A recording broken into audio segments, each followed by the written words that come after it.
So the first is the title of the talk I have given, Locating Martyrs of Freedom Movement, a historical case study of undivided Koraput districts. And the sources of this talk, as we have already prepared for our project work, one can avail the materials which are available in Odisha State Archives as well as in National Archives. And we did have some field studies in addition to some oral history that we have included. And we find the very important, both Odia and in English, the works that we have so far, of which 5-6 important works we have consulted. The what should I say? The talk statement or the gist of the talk or the finding the talk, I will tell you the first, because at the end that becomes the problem. What is in between 2011 and 2019, the Dictionary of Martyrs, published by the Indian Council of Historical Research, published 5 volumes, of which in volume number 4, we have got the Martyrs of Odisha, of which I was one of the coordinators, and they have located, we have located 269 martyrs in Odisha, of which you find in the undivided districts of Koraput 129. And when you talk of undivided districts, we have got in Koraput 59, in Navarangpur districts it is 39, and in Malkankiri it is 31. We didn't locate anybody in Rayagada districts. Again, it is interesting, and when you take the whole South Odisha, we found one in Ganjam district, one another in Fulbani districts. So, when we revealed those things, when we located those things, what I thought of, as per the title of the talk, I will place before you the 4 important aspects. First, about the martyrs. Second, a little about the freedom movement. And third, the participation of Koraput districts. And fourth, which is very important, the methodology, historical research methodology, how we have done. When you talk of martyrs, if you go through the very dictionary meaning, or it has been spelled out as somebody who has a committed belief, knowing pretty well that he will be confronted or he is to confront. At the end, he may or one may give one's life. This is a very small definition of martyr you go through. We call it the literal meaning of martyr. When you take its implied meaning, it has its very peculiar definitions from time and again we have come across. I will tell you 2 examples.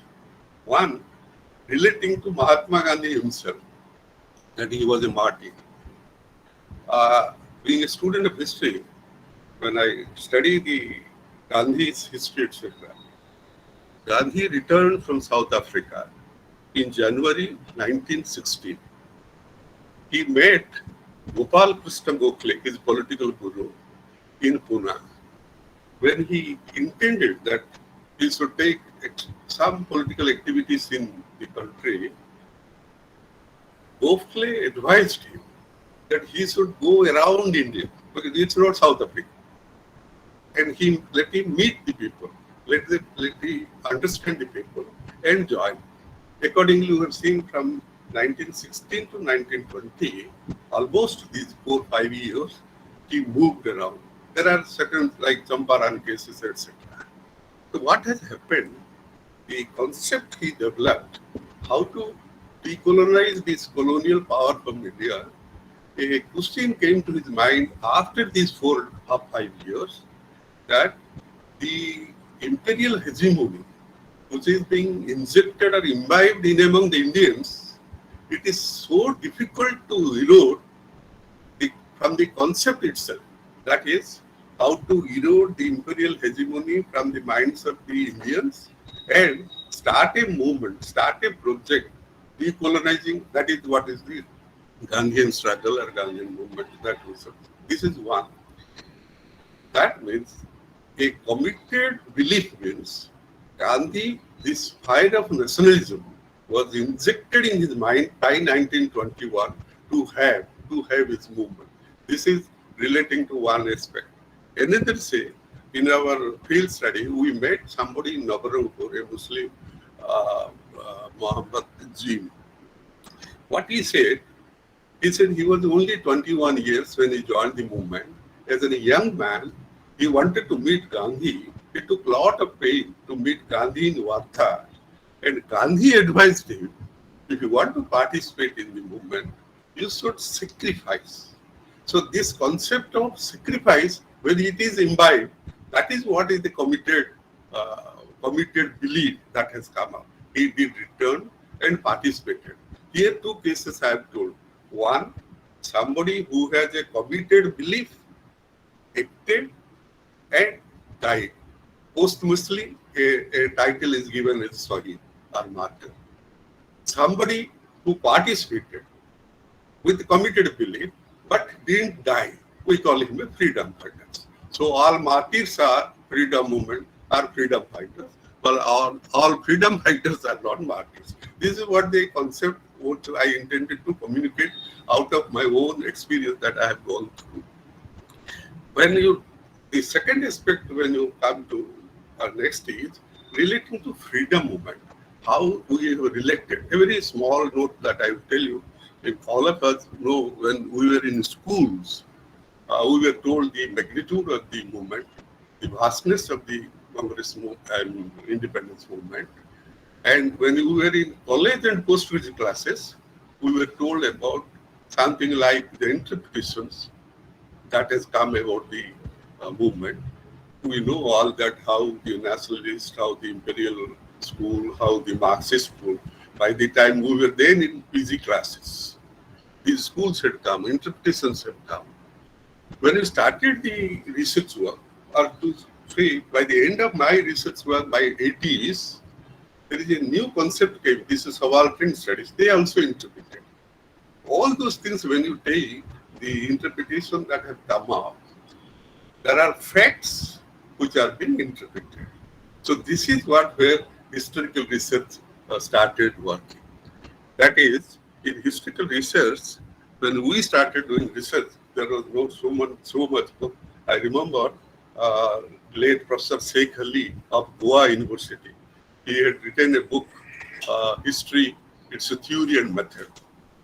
When you talk of theory and method, in both the aspect, he had spelled out very importantly three important things. One, he says that historical research is the revelation of facts. Two, with those facts, we interpret. Three, with these principles, with these facts, we provide a principle. Take the case of Gandhi. All those three things we will find with this person.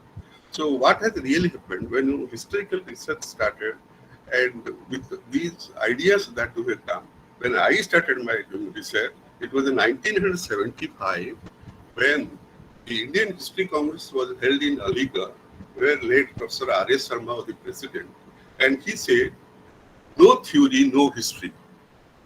This is a concept that came to my mind. I talked to my guide, Professor Karuna, late Professor Karuna Sagar Behera. I said that this is what R.S. Sharma says in Indian History Congress, that no theory, no history.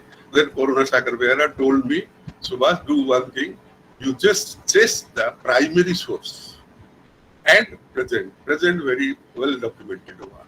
That's what I did in my first PhD work when back in 1980s.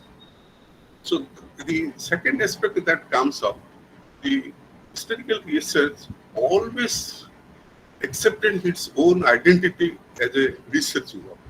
That is, of course, in recent times, we have also borrowed other social science research works like questionnaire, observation, interviews, etc. But in those times, we were very strict to our primary sources. Not that we didn't use the good secondary sources, but we did. So the very first thing that we were told that you prepare an exhaustive bibliography when you prepare a topic. So when I took this topic, say Martyrs of Koraput districts, it's relating to freedom movement. So we should prepare a exhaustive with my research scholars. When we started doing work on this project, we find that a very little biographical sketches were revealed, and the bibliography which we prepared, it was absolutely helpful to us, but there was a quite lack of documentation. There is a list of which, because of time paucity, I will not tell you, but it was being prepared. Second thing, we have to land in a field in Koraput district with one aspect which is being already spelled out, and that is when late Professor Sabhasat Bhattacharya, the committee which he headed for this dictionary of markets, when we met number of times, he said, let us define what to do. And define means in nature and scope, it was expanded so much. I'll tell you, it is very limited. But they have fixed, as you said, Rajgopalji, from 1857 to 1947. This is the period we have said. It's not that. What they said, you find out somebody, there are four aspects he said. One is one who is killed in action while the protesting, like Lakhanai. Not Lakhanai was hanged to death. There are many actions. Then two is, with that action, if you die in jail, you are also termed as a martyrs. If you are injured in the hospitalized, and then also you are say martyrs. Then say you are injured, you are in home. It is also included. In addition to, there are somebody who got the capital punishment, they were also treated as martyrs. And when you talk of capital martyrs, capital punishment, we have got this Lakhanai of Koraput district. He is one of the two. In Baluchistan one and in Koraput two. These were the two capital punishment that was being given. So they say this is what the work that you have to locate. Second, they say in between 1857 to 1947, they say the first thing 1919 Jallianwala, 1920 to 22 that non-cooperation movement, 1930 to 34 that civil disobedience movement, then Quit India movement. In addition to this, they included the Praja Andolan movement. They included the movements by the tribals and the peasants. They included the Indian National Army, which they fought and they lost their life. So the scope was expanded so much. That is the reason why it was very limited. Earlier we have seen only 17 and 19 in both the districts. But now you see, we have got 129. So with these conceptions, these ideas of the committee's report and our historical methodology, we landed in Koraput district to locate. What we find is in other parts of the state, Koraput was also a very vibrant state when you talk of the national movement. They are tribals, quite illiterate, most populated, but we find very interestingly, in all from 1921 to 1947, we have seen number of leaders, number of participants, and mostly tribals. This is a very distinguished character that I find when you talk of national movement. And interestingly, there are leaders who were there. Specifically, so take the case of in Koraput, there is what Radhakrishna Viswaswara, a very active one, a government employee, led the job, joined the movement. Then you go to Navarampur, there is Sadasiv Tripathi, a man who could become chief minister at a later time. Then you go to Madhava Chandra Sahu in Jaipur and Malkantgiri areas. So they had the specific contribution and actively participated in these movements. And we are told, and when August 8, that Bombay Declaration, etc., are going to die, with Hare Krishna Mahata, these Viswasaraya did participate with him. They were arrested and he chalked out a 12-point program. It was distributed at the grassroots. Many times it comes to mind, how was it? It was so inaccessible area. How people could go from place to place, go from the place to place and assimilate the ideas that they have received. And I like we got this Murdula Mukherjee's work in Punjab. It's very peculiar. I've written 3 articles on Punjab district, how people were very systematically it was being carried out the ideas of nationalism. When Viswasarai returned from in 1942 August 8, after that he prepared a 12-point programs, and these programs were disseminated. By that time, 2 leaders, one at Mathili, Malkanagiri, is Lakhar, and there was a Madhava Pradhani. He was in Navaram. These 2 young leaders. Here I will tell you 2 important things. One, when you started analyzing the participation of the movement, taking the case of the Lakhar as a tribal leader who took the movement, what they wanted to host the flag, they did in the Mathili, they were confronted, 5 were killed, 11 were injured and died. All these things, the government records were there. Then his case was Lakhar and the crowd was filed. 50 were arrested. Then they were given the punishment, capital punishment to Lakhar. All those we are seeing with a person, a man, a boy, or what we call the Mustada of 4 villages. His father was. So you call him as a middle peasant who participated. If you take the case of middle peasant participation in the national movement, we are the Marxist ideology that comes up. If you take this subaltern concept that he was rich, but he was a subaltern, then the subaltern concept also that comes to my mind.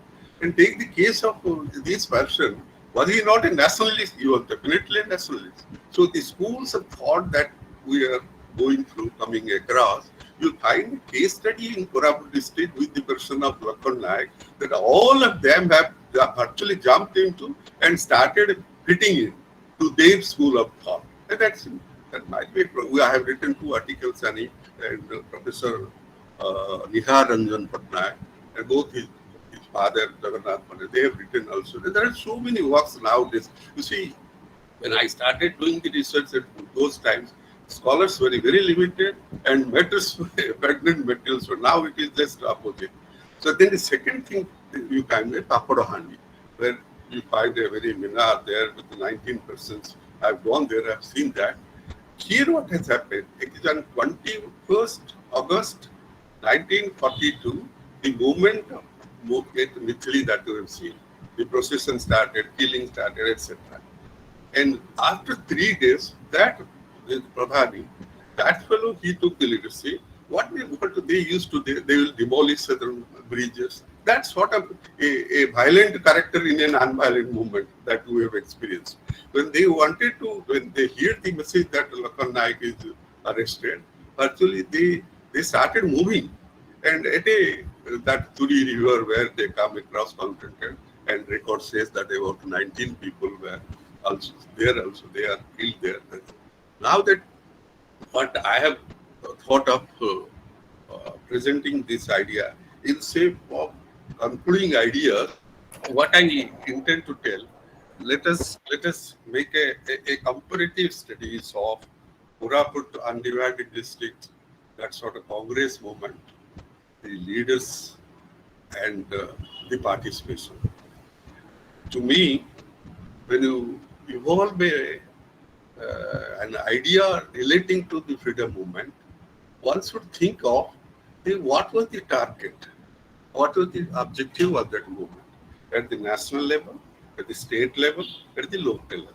We have taken a case study at local level, that is Koraput districts. The national level, the projection was that the Britishers should go, the colonial authorities should leave, we must be decolonized. This is a concept. This has been transmitted to the state level, from state to the district level. And who are the people who will listen, who will participate? Here, there is no specification. You see, supposing a boy who has participated, he doesn't know about the movement. He doesn't know about the freedom movement, but he did participate. Secondly, somebody who knows about the freedom movement and ideas and every from our angles, and he participated. So concept of mass movement that Gandhi has started is a part of his strategy. It's not the idea that his so motto came. So my first was, when you take the objective of a movement or target for that any movement, not the freedom movement, we find at the grassroots level. People may not know, may not realize that how we are being exploited so much by the colonial powers. But they did participate, which is very important. And second, which I say, any movement, if it is successful, then we should realize that it is being guided by certain ideology. And this here, the ideology, the Gandhian ideology, to talk of an unviolence theory that has been expounded, and it has been proved that it succeeded.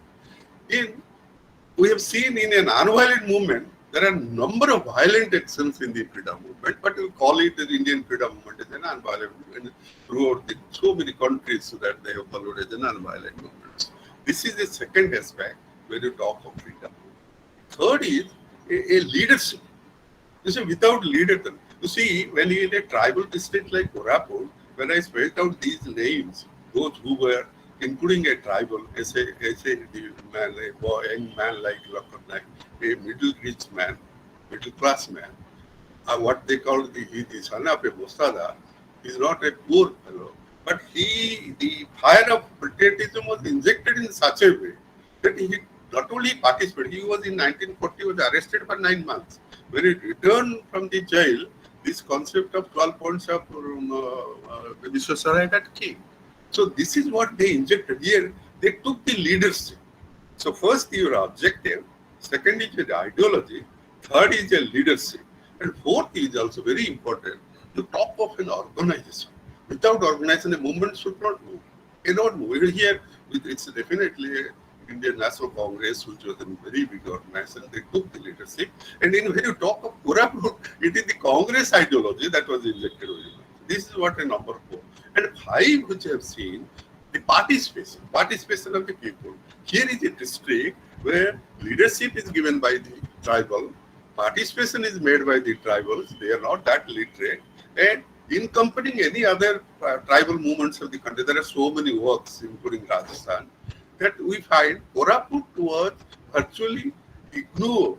It had not seen the daylight or the sacrifice that they have made. Now that it has come, and to me, you just imagine, out of 269 martyrs who were located in the case of Odisha, 129 were from Koraput. So they had a significant contribution to strengthening the movement. That is what we are to say. Is it time or shall I continue? 5 minutes, you can continue. Okay. So now, is there anything to ask? No question answer. So let me tell you like this, that what I have done in the freedom movement, history of the freedom movement, particularly in Odisha, I have published 2 books. One, Freedom Movement, Prelude to Sequel, that is one.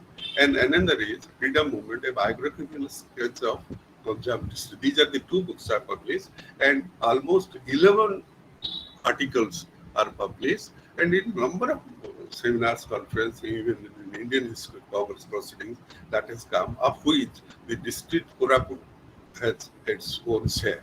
I have done that. So when Rajgopalji talked to me about Koraput district, it is so dear to me because I was the principal investigator of UGC major project of Koraput district and tribal history. And second thing, freedom movement, it was very near. And third is, I had very recently worked on, so that 3 combination led me to so spontaneously, yes, I will speak on freedom movement. So thank you very much.